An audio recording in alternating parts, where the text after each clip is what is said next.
મારા પતિના મૃત્યુ પછી મેં એક કોન્ટ્રાક્ટર પાસે કામ કરવાનું શરૂ કર્યું. તે કોન્ટ્રાક્ટર એટલે કે ભરત. તેની સાથે મારી સારી ઓળખાણ થઈ ગઈ. એક દિવસ ખૂબ જ વરસાદ પડી રહ્યો હતો. તે મારા ઘરે આવ્યો. મેં તેની માટે ગરમ ગરમ ચા બનાવી. ચા પીતા પીતા તે મારી સામું જોઈ રહ્યો હતો અને પછી તેણે મારો હાથ પોતાના હાથમાં લીધો અને પછી જે થયું. તો નમસ્કાર મિત્રો, મારું નામ ચંપા છે અને હું એક વિધવા છું. મારા લગ્ન 3 વર્ષ પહેલાં વિજય સાથે થયા હતા. લગ્ન પછી હું ખૂબ જ ખુશ હતી. મારી નાની દુનિયા ધીમે ધીમે હસવા અને ખીલવા લાગી. લગ્નના 1 વર્ષ પછી મેં એક સુંદર દીકરાને જન્મ આપ્યો. દીકરાનો ચહેરો જોઈને તેની ખુશીનો કોઈ પાર ન રહ્યો. દીકરો આવ્યા પછી તેનો પ્રેમ મારી ઉપર ખૂબ જ વધી ગયો. પહેલાં પણ તેઓ મને ખૂબ પ્રેમ કરતા હતા, પરંતુ દીકરો આવ્યા પછી તો જાણે જીવનમાં ખુશીઓની વર્ષા થઈ ગઈ. મારા પતિ કડિયા કામ કરતા હતા. એક દિવસ તે એક મકાનની છત ઉપર કામ કરી રહ્યા હતા અને અચાનક તેમનો પગ ત્યાંથી લપસી ગયો અને તે ભયાનક અકસ્માતમાં તેમનું મૃત્યુ થયું. તે સમયથી મારી આખી દુનિયા ઉજ્જડ બની ગઈ હતી. મારા જીવવાનો સહારો મારી પાસેથી જ છીનવાઈ ગયો. મારા માથે દુઃખના પહાડો તૂટી પડ્યા અને હું મારા 5 મહિનાના દીકરા સાથે સંપૂર્ણ એકલી થઈ ગઈ. મને સમજાતું નહોતું કે હવે હું શું કરું, હું કોની પાસે મદદ માંગુ અને હું ક્યાં જાઉં. પણ જ્યારે હું મારા માસૂમ દીકરાની સામે જોતી ત્યારે મારી અંદર જીવવાની ફરીવાર આશા જાગતી. એટલે મેં નક્કી કર્યું કે મારે મારા દીકરા માટે જીવવું પડશે. તેને ભણાવી લખાવી અને સારું ભવિષ્ય આપવું છે. ધીમે ધીમે દિવસો પસાર થવા લાગ્યા. મારા પતિને ગુજરી ગઈ હવે 1 વર્ષ થઈ ગયું હતું, પણ તેની યાદો મને રોજ સતાવતી. તેની સાથે વિતાવેલો સમય આજે પણ મને યાદ હતો. હું અંદરથી તૂટી ગઈ હતી, સાવ એકલતા અનુભવતી હતી. પણ મારા દીકરાની હસી જોઈને મારી જાતને સંભાળવાનો પ્રયત્ન કરતી. તેનું માસૂમ સ્મિત જોઈને મને ઊભા રહેવાની શક્તિ મળતી. મારી એક સહેલી હતી, રમીલા. એક દિવસ તેણે મને કહ્યું, ચંપા, કેટલા સમય તું તારા પતિની યાદમાં રડતી રહીશ. હવે જે થઈ ગયું તે ફરી પાછું નહીં આવે. તું તારી માટે અને તારા દીકરા માટે પોતાને સંભાળ અને થોડું કામ કર. તેની વાત સાંભળીને મને લાગ્યું કે જો હું આવી રીતે રડતી રહીશ તો મારા દીકરાના જીવનનું શું થશે. હવે મારી પાસે કોઈ સહારો નહોતો. મારા પતિએ થોડી બચત કરી હતી, તે પણ હવે પૂરી થઈ ગઈ હતી. મેં મારી સહેલીને જણાવ્યું કે તું જ મને કહે કે હું કયું કામ કરું.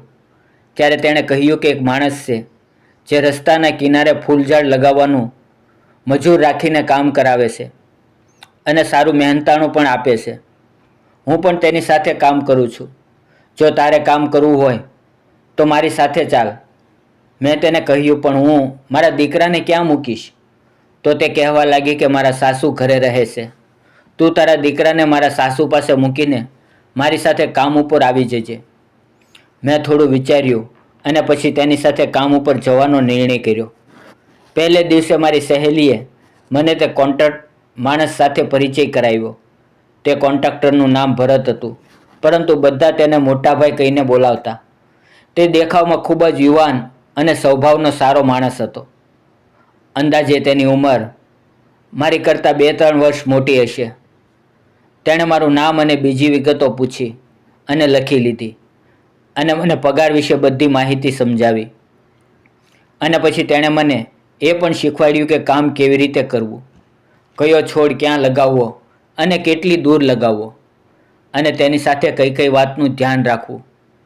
તે જ્યારે મને શીખવાડી રહ્યો હતો ત્યારે મને ઘણીવાર લાગતું કે તે મને છુપાઈને જુએ છે. મારું ધ્યાન પણ ઘણીવાર તેની તરફ અચાનક ખેંચાઈ જતું. કામ મુશ્કેલ નહોતું. હવે હું રોજ કામ ઉપર આવવા લાગી. મને મારા દીકરાને લઈને મનમાં ચિંતા રહેતી, પણ મારી બહેનપણીની સાસુ મારા દીકરાને ખૂબ જ કાળજી રાખતી. હવે મારું ધ્યાન માત્ર મારા દીકરાના ભવિષ્ય સુધારવા ઉપર કેન્દ્રિત હતું. ધીમે ધીમે દિવસો પસાર થવા લાગ્યા અને હવે મારી ભરત સાથે વાતચીત પણ વધવા લાગી. અમારા બંનેની વચ્ચે એક મિત્રતા ઊભી થઈ. પણ એક દિવસ વરસાદની ઋતુ હતી. મારા દીકરાને અચાનક ખૂબ જ તાવ આવી ગયો, એટલે હું 2-3 દિવસ કામ પર ન જઈ શકી. તેને હોસ્પિટલમાં દાખલ કરવો પડ્યો. હું તેની પાસે બેસી રહેતી, પણ જ્યારે હું કામ પર ન ગઈ ત્યારે ભરતે મારી સહેલીને મારી વિશે પૂછ્યું અને તેણે જાણ્યું કે મારો દીકરો હોસ્પિટલમાં દાખલ છે. તે સાંભળીને ભરત થોડો પણ સમય બગાડ્યા વગર પોતાની ગાડી લઈને સીધો જ દવાખાને આવ્યો. તેને જોઈને હું આશ્ચર્યચકિત થઈ ગઈ. તે મારી પાસે આવીને બેસી ગયો અને પૂછ્યું કે શું થયું છે. મેં તેને બધું સાચું કહ્યું કે દીકરાને ખૂબ જ તાવ આવી ગયો. બોલતા બોલતા મારી આંખોમાં આંસુ આવી ગયા. તેણે મને હિંમત આપી અને કહ્યું, ચિંતા ન કરો. તેણે ડૉક્ટર સાહેબ સાથે વાતચીત કરી અને સારવાર કેવી રીતે ચાલી રહી છે તેની પણ ખબર લીધી. મારા દીકરાના માથા પર હાથ ફેરવ્યો અને એ સમયે લાગ્યું કે જાણે મારા પતિ જ મારા દીકરાના પર પ્રેમ વરસાવી રહ્યા હોય. અને જ્યારે તે જવા લાગ્યો ત્યારે તેણે મને કહ્યું કે પૈસાની જરૂર પડે તો મને ફોન કરીને જણાવજો. આ રીતે ભરત મારી જિંદગીનો એક સહારો બની ગયો. તે 2 દિવસ વારંવાર હોસ્પિટલ આવતો રહ્યો અને એક દિવસ થોડા પૈસા મૂકીને કહ્યું, તમે મને પોતાનો સમજી લો અને જો વધુ જરૂર પડે તો હજુ પણ માંગી લેજો. તેની દયા, ઉદારતા અને પ્રેમ જોઈને હું મારી આંખોમાંથી આંસુ રોકી ન શકી. હવે મારા દીકરાની તબિયત સુધરવા લાગી અને ડૉક્ટર સાહેબે રજા આપી. ત્યારે ભરત પોતાની ગાડી લઈને આવ્યો, દવાખાનાનું બિલ ભરી દીધું અને અમને બંનેને ઘરે મૂકવા આવ્યો. ઘરે પહોંચ્યા ત્યારે ધીમે ધીમે વરસાદ શરૂ થઈ ગયો. મેં તેને ચા પીવા માટે રોક્યો, પણ તે કહેવા લાગ્યો કે આજે કામ છે, હું ફરી ક્યારેક પાછો આવીશ. જતા સમયે તેણે સ્મિત સાથે મારી સામે જોયું અને પછી તે ચાલ્યો ગયો. 2-4 દિવસ પછી હું ફરીથી કામ પર જવા લાગી, પણ મારું મન વારંવાર ભરત તરફ ખેંચાતું. તેની દરેક હરકતમાં માનવતા હતી, પ્રેમ હતો, તેની વાતોમાં અપનાપણ હતું. એક દિવસ હું રસ્તાના કિનારે કામ કરી રહી હતી અને ત્યારે અચાનક ભારે વરસાદ શરૂ થયો. બધા મજૂર પોતાના ઘરે ચાલ્યા ગયા હતા. હું પણ ભીંજાતા ભીંજાતા મારા ઘર તરફ જઈ રહી હતી. ત્યારે ભરત પોતાની ગાડી લઈને આવ્યો અને મને ગાડી ઉપર બેસાડીને ઘરે પહોંચાડી. ઘરે પહોંચ્યા પછી મેં જીદ કરી અને તેને ચા પીવા માટે બેસવાનું કહ્યું. હું મારા ભીના કપડાં બદલીને રસોડામાં ચા બનાવતી હતી. ત્યારે મારા દીકરાને બાજુમાંથી લાવીને ભરત પાસે બેસાડ્યો. જ્યારે હું ચા બનાવીને બહાર આવી ત્યારે ભરત મારા દીકરાને ગીત ગવડાવી રહ્યો હતો. તે બંને પ્રેમથી રમતા.